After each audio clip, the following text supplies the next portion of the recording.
देखो सर यहाँ प्रकृत में जेन परिक्रमा प्रकल्पटा बहुत दिन आशा और आकांक्षा ओडिया मानकर थिला जेन ओडिया मानकर आशा थिला आज आमर प्रिय मुख्यमंत्री से लोकार्पण कर आमे बहुत गर्वित बहुत आनंदित ई अंचल लोक भी जगन्नाथ जेन चार्टा धाम अच्छे से चार्टा धाम भितर जगन्नाथ अन्यतम और जगन्नाथ धाम लगी आमर ओडिशार परिचय देश रे नहीं विदेश रे अच्छे और सेटार जेन अवस्था थिला सेटाके आज तामने लोकार्पित आमे गोटे ओडियावासी हिसाब से मुझे निजके गर्व अनुभव करसी और मुख्यमंत्री को धन्यवाद देकरी मुझे जय जगन्नाथ कहीकि मोर कथा के रखुचे। धन्यवाद। श्रीमंदिर पुरी जगन्नाथ महाप्रभुंकर तांकर परिक्रमा प्रकल्प गुटे थिला आउ तार से ही प्रकल्पटा आज माननीय मुख्यमंत्री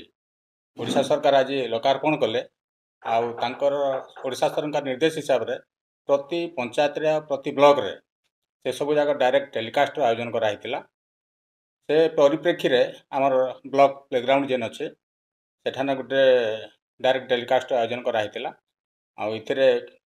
पाखापाखि 3000 लोकंकर समागम होता आउ सेटा सब से कार्यक्रमटा समस्ते उपभोग करथिले।